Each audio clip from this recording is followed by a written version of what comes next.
عزیزای خدا یک حکایت دارن، جایی هست مثال بیارم. میگن شخصیت خواب رفت، در خوابش صحرای قیامت را خواب دید که در صحرای قیامت است و خداوند براش حکم کرد که این شخصیت گناهگار بی نماز دوزخ ببره. این شخصیت میگه اون ملائکه‌ای که وابسته به عذاب است، چقدر برنج و مشقت عذاب، یعنی عذاب داده شخصیت کشان به سوی دوزخ بردند. این شخصیت هرچند خود را خفا میکشید، اما از دست اونها نجات یافتن محال است، ناممکن است. این ملائکه بردن، میگه این شخصیت در دوزخ انداختن، یک مدت عذاب کردند، خیلی عذاب کشید. این شخص در خواب دیده ساده است. از بین چند وقت گذشت، میگه این شخصیت دید که یک شخصیت نورانی زیبا از بیرون دوزخ آمد، به سوش فریاد کرد که ای فلانی بیا دست ببردار که من تا من از این عذاب دوزخ تر خلاص کنم.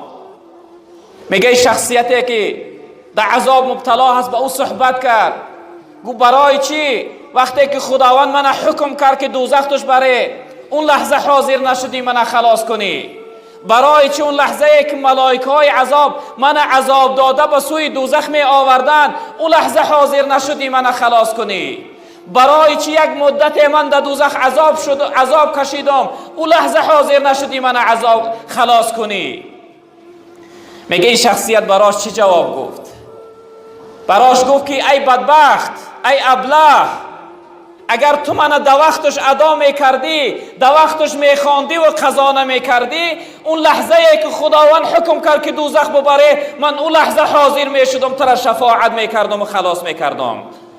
اما تو من در وقتش ادا نکردی، من قضا کردی و در وقتی پیرید فهمیدی که امروز یا فردا میمبری، در وقتی پیرید بعد از ترس مردن قضایی خواندی. اگر تو در وقتش من ادا میکردی قضا نمیکردی، همون لحظه ای که خداوند حکم کرد برای دوزخ بردن همون لحظه من حاضر میشدم تر خلاص میکردم. اما من در وقت ادا نکردی، قضا کردی. یعنی این نماز بود، اون نماز قضایی که بعد میخوانیش اون قضایی بود که بعد از یک مدت عذاب دوزخ آمد این صاحب شه از عذاب خلاص گردانی. برادر بزرگوار، نماز انسان از عذاب دوزخ نجات میدهد، نماز انسان از عذاب قبر نجات میدهد. پیغمبر بزرگوار صلی الله علیه وسلم در حدیث مبارکش فرمودند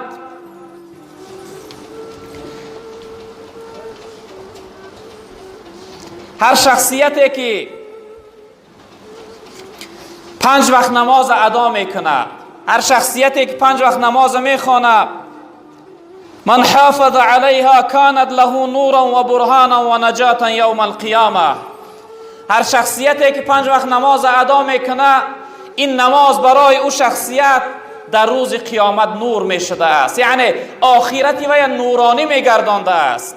آخرتی وی تاریک نیست، آخرتی وی ظلمت نیست، مشقت نیست، نورانی هست.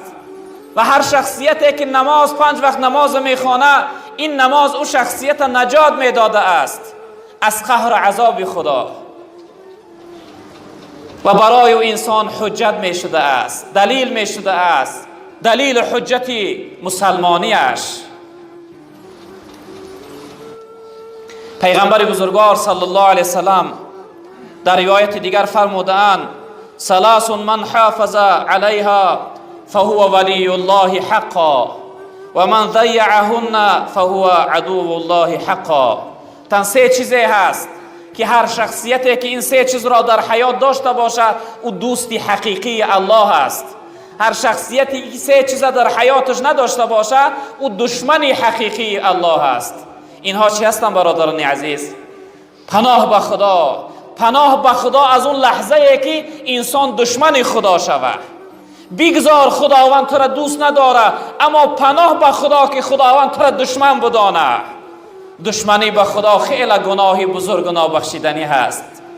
یکمین چیزی که انسان به دوستی خدا میرسانه، پیغمبر بزرگوار گفتن الصلاة، این نماز است. نماز است که انسان به محبت و دوستی الله میرسانه. دویمش و صوم و صیام، دویمش روزه ماه رمضان. ای روزه خور، تو دوستی خدا نیستی. ای بی نماز، تو دوستی خدا نیستی. من این را از خودم نگفته ایستادم، از من خفه نشو برادری بزرگوار. پیغمبر بزرگوار برای من شما گفته ایستاده است. و سیوم چیزی که انسان به دوستی خدا میرسانه و الغسل من الجنابه، غسل کردن از جنابت. انسان از حالت جنابت خودش پاکیزه بگردانه. هر انسانی که این سه چیز داشته باشه دوستی خدا هست. هر شخصیتی که نداشته باشه وای دشمنی خدا هست. برادران عزیز و بزرگوار، در تفسیر این آیات محدثین یک حدیثی زیبایی را مثال آوردند. در دور زمان جناب پیغمبر صلی الله علیه و سلم شخصیتی زیناکار بود، یک انسان زینا کننده بود. عادت و کار دائمیش هر زنی را که در قد کوچه و محله میدید از او اون عمل زینا را طلب میکرد. روز این مرد زیناکار بر راه میگذشت، یک زنی صالحه را دید، سر و بدن محکم، حجاب در سر، دید از تگ حجاب و چادر وی نور ایمان می درخشد. این مرد بدبخت، این زیناکار سر راه این زن را گرفت. گفت ای زن چقدر زیبا و نورانی هستی، به هر چیزی به هر نوع قیمتی بخواهی من راضی هستم که به تو یعنی برسم به تو زنا کنم. این زن خیلی ناراحت شد چون که صالحه بود. این زن آمد به خانه نزد شوهر و شکایت کرد، گفت فلانی زناگاری بدبخت از من این عمل زنا را طلب کرد. این شخصیت آمد نزد جناب پیغمبر صلی الله علیه وسلم شکایت کرد، گفت یا رسول الله فلانی بدبخت از زن من این عملی بد و حرام طلب کرده است، آیا من چی جواب بگم؟ جناب پیغمبر یک توصیه و نصیحت زیبای براش کردن. گفتن رو برای زنت بگو اگر این مرد یک بار دیگر به زنت یعنی ملاقات کرد روپرو شد این عمل پرسید براش یک شرط بگذاره. بگه ای مرد اگر 5 وقت نماز را 40 روز به جماعت در مسجد بخوانی من تیار هستم که هر چیزی تو میخواهی دل تا به خواهش مقصدش برسانم. از بین چند مدت گذشت، این مرد بعد کوچه میگذشت، زن میگذشت که این مرد دید با سری راهش گرفت. این پیشنهاد جناب پیغمبر از زن براش گذاشت. گفت که ای مرد اگر تو بخواهی که به من برسی یک شرط دارم، 40 روز 5 وقت نماز به جماعت در مسجد میخوانی. از بس که این زن خیلی زنی زیبا بود، این مرد میگه طهارت کرد و راهی مسجد اختیار کرد، مسجدی و نمازی شد. روز به روز رفته برفته پیغمبر بزرگوار چهره این مرد نگاه میکرد، آهسته آهسته در چهره ای نور ایمان پیدا شده بود، شعله میزد، تجلی میکرد نور ایمان. جناب پیغمبر دوباره شوهر این زن گفت که زن تا براش بفرم اگر 10 دیگر دید این شرط با براش بگه که ای مرد اگر این شرطی من بجا بیاری من در وعده تیار هستم. چه از بین میگه 10 روز 15 روز گذشت با ملاقات کرد. این زن گفت که ای مرد اگر این شرطی من بجا بیاری من در وعده تیار هستم. این زن میگه من نگاه کردم در پیشانی این مرد عرق حیا پیدا شد، شرمناک شد، عزا کشید از این سخنی که زن براش گفت. مرد میگه سر خم کرد، آهسته رفت. از بین 25 روز گذشت، 30 روز گذشت، دویم باره ملاقات کرد. این زن گفت ای مرد اگر این وعده را بجا بیاری این شرط بجا بیاری من در وعده تیار هستم. میگه مرد گفت ای شخصیت گفت بجای خواهرم باشی، سیره که بین من و تو گذشت غیر از الله رب العالمین دیگر کس نمیدانه. من از تو بسیار التماس دارم که این سیری من در بین مردم آشکار نکن. من نمیدانم که در نزد خداوند خیلی سربلند میکنم، با این قدر گناهگاریم. من نو لذت نماز و عبادت احساس کردم. هرگز نزد کسی این سخن نگو. این شخصیت میگه صالح شد، اصلاح شد. از راه زیناگاری و فحش فاحشگی باز ایستاد. برادر بزرگوار، قسم به عظمت و جلال الله، اگر نمازخوانی حقیقی و واقعی باشی، خداوند تو را از هر نوع گناه باز می‌داره و معن می‌سازه. سببی که امروز نمازخوان زنا میکنه، والله این نمازش از تحت دل نیست، نمازش همچون خودنمایی هست. نباشه نماز اگر به حضور دل، به خشوع و خضوع و به خواسته رضای خدا باشه، ان شاء الله که او شخصیت از همه نوع گناه باز می استه.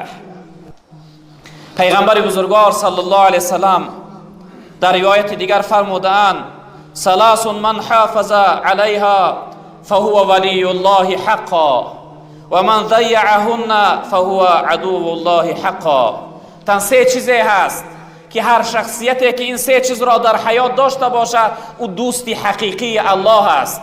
هر شخصیتی که سه چیز در حیاتش نداشته باشه او دشمنی حقیقی الله است. اینها چی هستن برادران عزیز؟ پناه به خدا. پناه به خدا از اون لحظه ای که انسان دشمن خدا شوه. بگذار خداوند تو را دوست نداره، اما پناه به خدا که خداوند تو را دشمن بدانه. دشمنی به خدا خیلی گناهی بزرگ و نابخشیدنی هست. یکمین چیزی که انسان به دوستی خدا میرسانه، پیغمبر بزرگوار گفتن الصلاة، این نماز است. نماز است که انسان به محبت و دوستی الله میرسانه.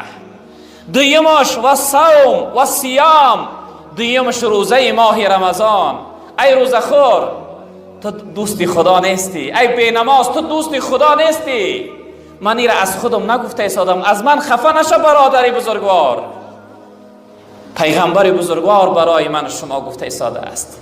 و سیوم چیزی که انسان به دوستی خدا میرسانه، والغسل من الجنابه، غسل کردن از جنابت. انسان از حالت جنابت خودش پاکیزه بگردانه.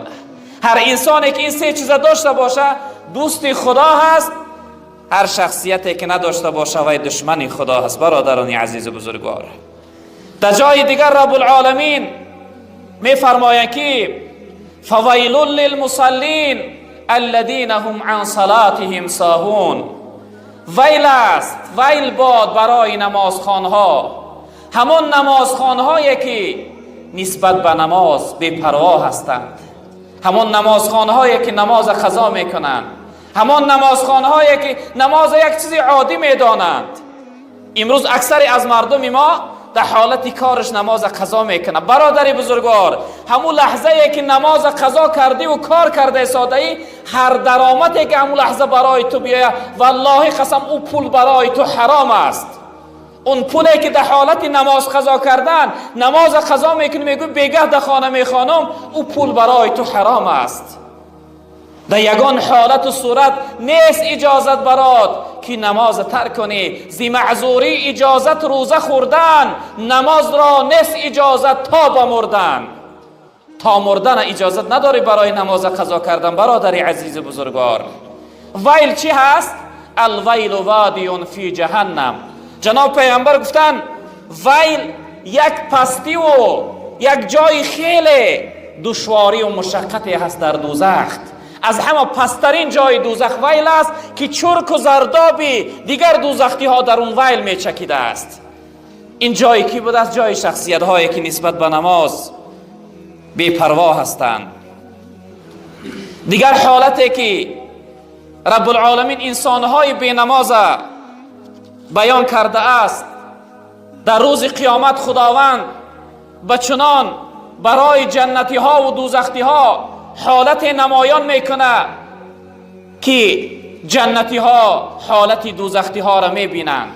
چی نوعی که ما امروز این تلفن ها برآمده است، از این وطن به دیگر وطن هم دیگر دیده صحبت میکنیم، جنتی ها دوزختی ها را میدیدند، چقدر عذاب سخت دارند، چقدر ناراحت هستند. میپرسیدند ما سلککم فی سقر. جنتی ها میگفتند ای انسان های دوزختی، چی چیز شما را دوزختی گرداند؟ چی چیز سبب شد که شما دوزخ رفته؟ چی چیز شما را به عذاب دوزخ مبتلا گرداند؟ برادران بزرگوار، این جملهش اهمیت بده. چی جواب میگویند؟ چی جواب میگویند دوزختی ها؟ ما با چی خاطر دوزختی شدیم؟ قالوا لم نکن من المصلین. میفتن سببی که ما دوزخی گردیدیم سببش این بود که ما نماز نمیخواندیم. نعوذ بالله. سببی که ما امروز به این عذاب دوزخ مبتلا شدیم سببش این است که ما در دنیا نماز نمیخواندیم. برادر بزرگوار، ای شخصیتی که نماز نمیخوانه این جمله را خوب اهمیت بده که جنتی ها با دوزختی ها صحبت میکردن، میپرسیدن با چه خاطر دوزختی گردیدی؟ جواب میگفته که سببش این بود که من نماز نمیخواندم. رب العالمین فایده های نماز برای ما بیان کرده است. میفرمایند اقیموا الصلاة ان الصلاة تنهی عن الفحشاء والمنکر. نماز را ادا کنه، نماز را برپا بداره، نماز شما را از فحشا و منکر منع می‌داره. نماز بخوانه، نماز شما را از فاحشگی، از زناکاری، از میزدگی، از یعنی دیگر نوع گناهایی که امروز درد جامعه مسلمان ها شده است، نماز شما را باز می‌داره. این همه ناپاکی و بد اخلاقی که در جامعه پیدا شده است برادران بزرگوار از روی بینمازی هست، از روی ناپاکی هست. نماز انسان اصلاح میکنه، نماز انسان نورانی میگردانه. چراغی خانه گور از نماز است، دو چشم و روی پر نور از نماز است. تنها نماز است که نورت میبخشه برادر بزرگوار. جناب پیغمبر گفتن نماز روشنایی چشم من است، نماز نور بخشنده چشمان من است.